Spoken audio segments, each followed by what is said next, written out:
रसिकाचा गृहप्रवेश झाल्यानंतर रसिकाची आई घरी गेली. सर्व झालेल्या गोष्टी विसरून आई आता रसिकाचा आनंद पाहून समाधानी होती. दुसऱ्याच दिवशी सत्यनारायणच्या पूजेचे नियोजन रसिकाच्या घरी केलेले होते. त्यासाठी रसिकाच्या घरीसुद्धा सर्वांना आमंत्रण होते. त्यामुळे पूजेसाठी आणि सगळ्यांचे तोंड गोड व्हावे म्हणून आईने गोड बुंदीच्या लाडूंचा बेत केला.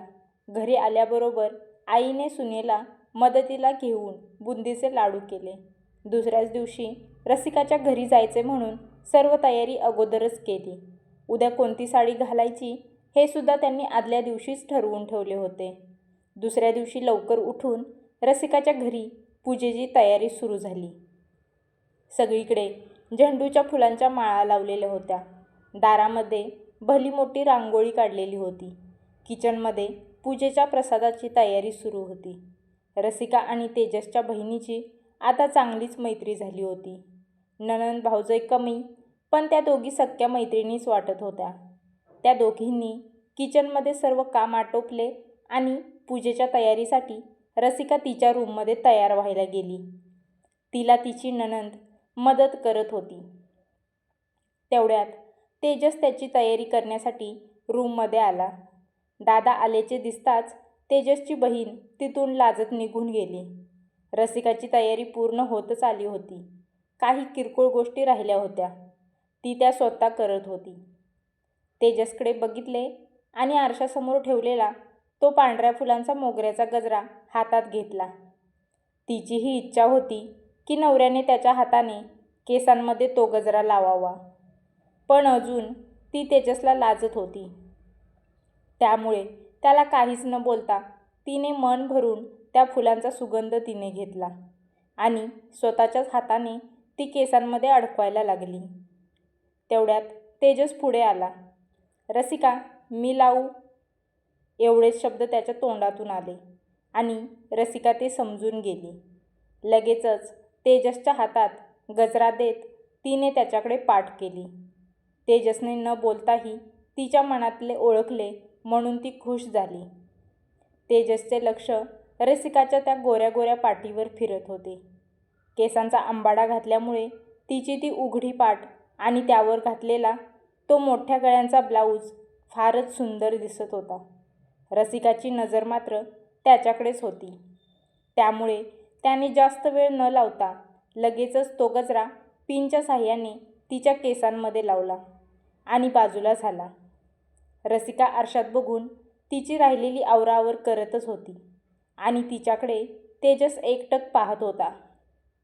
तिच्या त्या वेड लावणाऱ्या सौंदर्यात तो पूर्ण बुडून गेलेला होता. साडीमध्ये ती खूपच उठून दिसत होती. त्याची स्वतःची तयारी करायची त्याला भानच नव्हते. आरशातून पाठीमागे नजर टाकत रसिकाने तेजसला डोळ्यांनीच खुणावले. असे का बघताय? तिच्या त्या प्रश्नार्थक नजरेने तेजस सावध झाला आणि राहून त्याने रसिकाला पाठीमागून मिठी मारली. तिच्या त्या गोऱ्या पाठीवर हाताने कुरवाळत रसिकाच्या मानेवर त्याने त्याचे ओठ टेकवले. आय लव्ह यू रसिका म्हणत त्याने डोळे मिटून घेतले. तेवढ्यात बाहेरून तेजसच्या बहिणीचा आवाज आला. वहिनी दादा, पूजेची वेळ झाली आहे, झाली का तुम्ही तयार? तसा तेजस बाजूला झाला. हो हो, फक्त 5 मिनिट, झालंच आहे सर्व आवरून.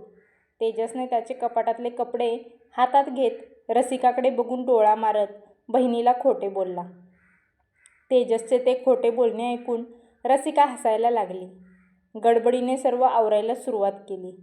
रसिका तेजसकडे बघत म्हणाली, एवढी गडबड होणार होती तर अगोदर कशाला टाइमपास करायचा? असं म्हणत दोघेही हसू लागले. सर्व तयारी झाल्यानंतर दोघेही बाहेर आले. तोपर्यंत बाकीचे पाहुणे आलेच होते. रसिकाची आईसुद्धा पूजेसाठी स्वतः बनवलेले लाडू प्रसादासाठी घेऊन आलेली होती. दोघेही पूजेला बसलेले होते. दोघांची जोडी म्हणजे लक्ष्मीनारायण भासत होते. रसिका स्वतःला खूप भाग्यवान समजत होती. आज ती त्याच्या आवडत्या व्यक्तीसोबत सत्यनारायणच्या पूजेला बसलेली होती. ती तेजसकडे वळून पाहत होती. तेवढ्यात तिच्या डोक्यावरचा पदर खाली आला आणि लगेचच तेजसने तो सावरला. हे बघून रसिकाची आई मनातल्या मनात म्हणाली. दोघांच्या जोडीला कोणाची नजर न लागो. दोघे एकमेकांसोबत किती खुश दिसत आहेत. पूजा झाल्यानंतर सर्वांनी जेवण केले आणि सर्व पाहुणे मंडळी आपापल्या घरी गेले. आता तेजसच्या बहिणीची धावपळ सुरू झाली. वहिनी, तुम्ही आणि दादा आता हॉलमध्येच बसा. माझे काहीतरी काम आहे, ते मी तुमच्या रूममध्ये बसून करणार आहे. तुम्ही अजिबात आतमध्ये येऊ नका, असे म्हणत तेजसला आणि रसिकाला तेजसच्या बहिणीने हॉलमध्ये बसवले. सायंकाळचे 4 वाजायला आले होते. रसिका आता घरात आणि किचनमध्ये पडलेला सर्व पसारा आवरण्यात व्यस्त झाली. तेजस TV पाहत सोफा सेटवर आडवा झाला. सर्व आवरावर करेपर्यंत रात्रीचे 8 वाजले. इकडे तेजसच्या बहिणीने एकटीने सर्व बेडरूम फुलांनी सजवून ठेवली होती. पूर्ण रूम सजवून होईपर्यंत तिने कोणालाही आतमध्ये येऊ दिले नाही. त्यानंतर सर्वांनी जेवण केले.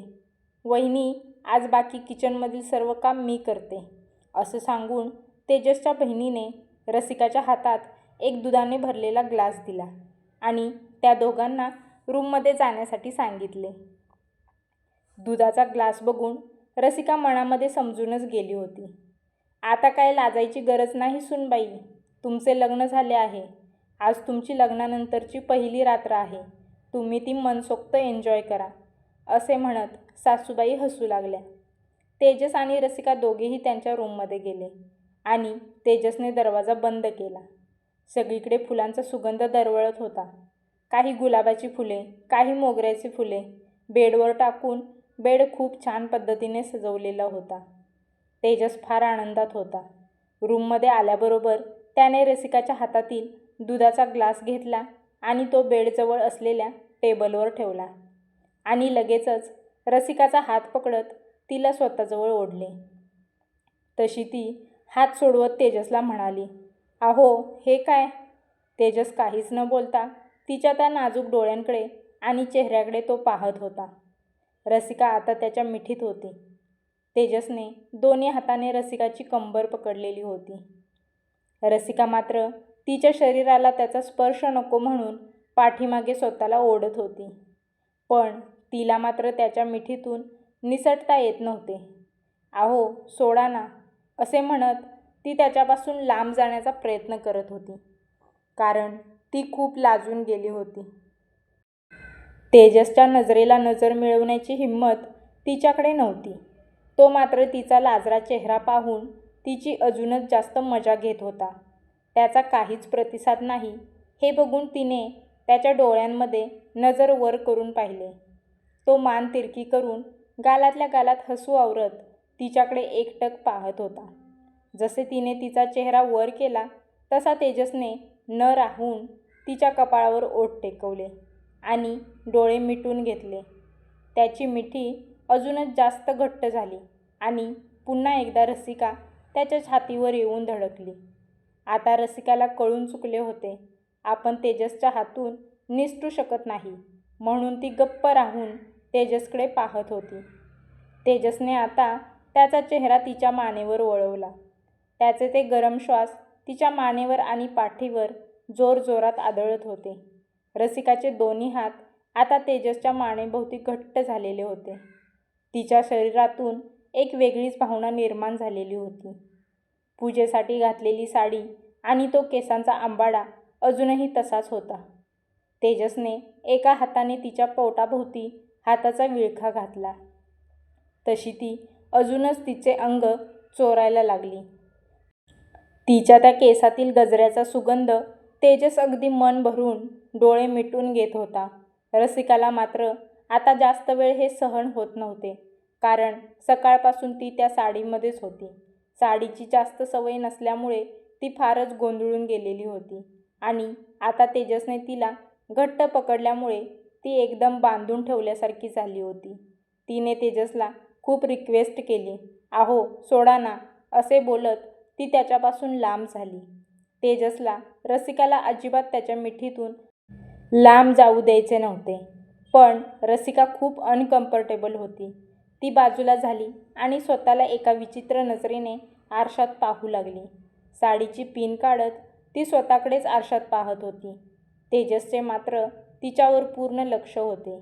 तिने कशीबशी ती साडीची पिन काढली तशी साडी छातीवरून खाली निसटली. तसा तिने खाली पडलेला साडीचा पदर छातीवर घेत बाथरूमच्या दिशेने पळत निघाली. तिला तेजससमोर कपडे चेंज करण्याची लाज वाटत होती, पण तेजसने मात्र तिला तिथेच हाताला पकडत थांबवले. तेजसकडे दुर्लक्ष करत, त्याच्याकडे पाठ फिरवत तिने तिचे कपडे चेंज केले. दिवसभर साडीमध्ये ती खूप वैतागून गेली होती. आता मात्र तिला मोकळा श्वास घेतल्यासारखे वाटत होते. कपडे चेंज केले तरीही तिचा तो केसातील गजरा अजूनही तसाच होता. तेजसने पुढे येत तिच्या केसातील तो त्यानेच लावलेला गजरा काढायला सुरुवात केली. गडबडीने त्याने गजरा काढला, कारण त्याला कधी एकदा तिच्यासोबत त्या सजवलेल्या बेडवर बसेन असे त्याला झाले होते. त्याने तो गजरा टेबलवर फेकला आणि तिला हाताला पकडून बेडवर बसवले. टेबलवर ठेवलेले ते दूध केव्हाच थंड झालेले होते. दुधाचा ग्लास हातात घेत त्याने त्यातील एक घोट प्यायला आणि रसिकाला मिठीत घेऊन तो बेडवर आडवा झाला.